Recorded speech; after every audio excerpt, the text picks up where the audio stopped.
Welcome back to my channel. यहाँबाट सम्पूर्णलाई हार्दिक स्वागत छ एक्सप्लोर नेपाल च्यानलमा। तपाईलाई यो थुम्सी क्षेत्रबाट स्वागत गर्न चाहन्छु। यो नयागढ पुटोल सडक खण्डको यो थुम्सीको मध्यभागमा चाहिँ यो निर्माणाधीन यो सडक खण्डमा रहेको डाइभर्सन को जुन कामहरू अगाडि बढिरहेको छ तीव्र गतिमा, यस क्षेत्रबाट तपाईलाई स्वागत गर्न चाहन्छु। र यो तपाईलाई योभन्दा अगाडि पनि अपडेट गरिरहेको थिएँ यो क्षेत्रको, र अहिले नयाँ अपडेट कति संरचनाहरू कति निर्माण कार्यहरू सम्पन्न भए त सो सम्बन्धमा तपाईलाई यो वृत्तचित्र अथवा मेरो डकुमेन्ट्रीबाट तपाईलाई देखाउने कोसिसमा छु। र जुन एउटा नयागढ पुटोल सडक खण्ड 4 लेनको एउटा जुन एउटा महत्त्वपूर्ण एउटा चाहिँ सडक निर्माणाधीन प्रक्रियामा छ, यो सबैको चासोको विषय रहेको छ। त्यसो हुनाले पनि यो जुन एउटा राष्ट्रिय एउटा चाहिँ योजना, एउटा गर्व गर्ने लायकको योजना रहेको हुनाले पनि यहाँ अहिले जुन निर्माण कार्यहरू जति धमाधम हुनुपर्ने थियो, यो अहिले यो कोभिडको टाइम प्लस यो अहिले बर्खाको समयले गर्दा पनि हुनसक्छ, यो कार्य चाहिँ कन्टिन्यू बढिरहेको हामीले नदेखे तापनि अहिले यो डाइभर्सनको कार्य चाहिँ लगभग कम्प्लिट भइसकेको अवस्था छ। र केही क्षेत्रमा चाहिँ अहिले माटोहरू पुर्ने कामहरू, दुवैतर्फ चाहिँ माटोहरू फिलिङ गर्ने कामहरू भइरहेको छ। तपाईँहरूलाई अब यही क्षेत्रबाट यो कति कामहरू भइरहेछन् त, योजनाहरू कतिसम्म अगाडि बढिरहेको छ त, यो बारेमा तपाईँलाई देखाउने कोसिस गरेको छु। र मेरो भिडियोलाई हेरेर साथ दिनुहुनेछ भन्ने आशा। यो देखिरहेको डाइभर्सन चाहिँ यो थुम्से नजिकको यो डाइभर्सन हो। यो थुम्सेनिरको यो डाइभर्सन अहिले को चाहिँ कन्स्ट्रक्सन जुन चाहिँ डाइभर्सनको ब्रिज छ, यो चाहिँ लगभग कम्प्लिट हुन लागिसकेको अवस्था छ।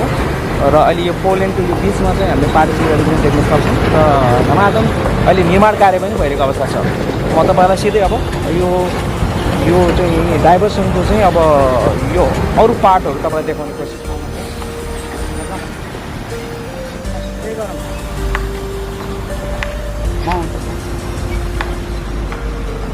अहिले यो डाइभर्सनको तल्लो भागमा पनि काम भइरहेको हामी देख्न सक्छौँ। यो अब छिटोभन्दा छिटो यो निर्माण प्रक्रिया कम्प्लिट गर्नको लागि यो डाइभर्सनको जति पनि कार्यहरू छन्, अब यो लगभग हामीले देख्दाखेरि यो कौशदीसम्म बन्दै गरेको डाइभर्सनहरू लगभग कम्प्लिट हुने अवस्थामा छ। त्यसपछि दुवैतर्फ बाटाहरूमा चाहिँ अब अहिले माटो फिलिङ गर्ने कार्य भइरहेको हामीले देख्यौँ। त्यसो हुनाले अब लगत्तै अब यो कालोपत्रेको कामहरू पनि छिट्टै बढ्ला भन्ने अनुमान लगाउन सक्छौँ। मध्य भागमा रहेको यो डाइभर्सन हो, लगभग यो चाहिँ अब कम्प्लिट हुने अवस्थामा छ। यो डाइभर्सन क्षेत्रको एरिया हो, यहाँलाई देखाइरहेको छु। यहाँ चाहिँ अहिले यतिसम्मको कार्यहरू भइरहेको अवस्था छ।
अहिले यो सडक निर्माण कार्य भइरहेको यो हर्कपुर चोकको बजारको क्षेत्रको हो यो। अहिले यहाँनिर चाहिँ दुवैतर्फ माटो फिलिङ भएको कार्य हामी पाउन सक्छौँ र यहाँनिर दुवैतिर जुन एउटा 4 लेनको बाटो छ यो बनाउने क्रममा अब लगभग धेरै नै यो माटो फिलिङको कार्यहरू भएको हुनाले अब छिटो यहाँ तीव्र गतिमा कार्य हुँदै अब यो कालोपत्री निर्माण कार्य अब अगाडि बढ्दै गइरहेको हामीले देख्न सक्छौँ।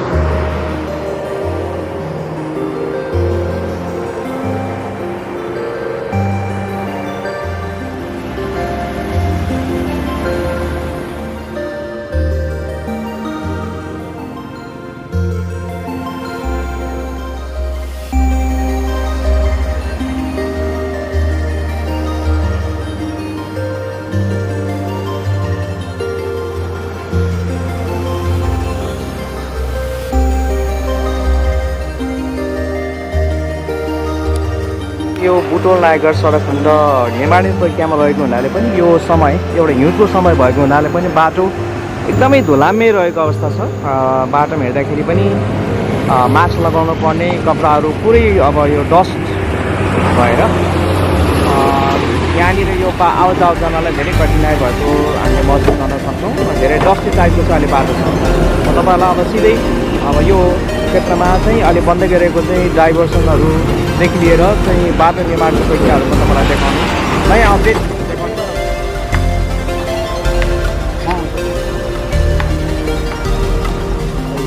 यो डाइभर्सनको तल्लो भागमा पनि काम भइरहेको हामी देख्न सक्छौँ। यो अब छिटोभन्दा छिटो यो निर्माण प्रक्रिया कम्प्लिट गर्नको लागि यो डाइभर्सनको जति पनि कार्यहरू छन् अब यो लगभग हामीले देख्दाखेरि यो कौशलीसम्म बन्दै गरेको डाइभर्सनहरू लगभग कम्प्लिट हुने अवस्थामा छ। त्यसपछि दुवैतर्फ बाटाहरूमा चाहिँ अब अहिले माटो फिलिङ गर्ने कार्य भएर पनि हामीले देख्यौँ। त्यसो हुनाले अब लगातार अब यो कालोपत्रेको कामहरू पनि छिट्टै बढ्ला भन्ने अनुमान लगाउन सक्छौँ। मध्य भागमा रहेको यो डाइभर्सन हो। लगभग यो चाहिँ अब कम्प्लिट हुने अवस्थामा छ। यो डाइभर्सन क्षेत्रको एरिया हो, यहाँलाई देखाइरहेको छु। यहाँ चाहिँ अहिले यतिसम्मको कार्यहरू भइरहेको अवस्था छ।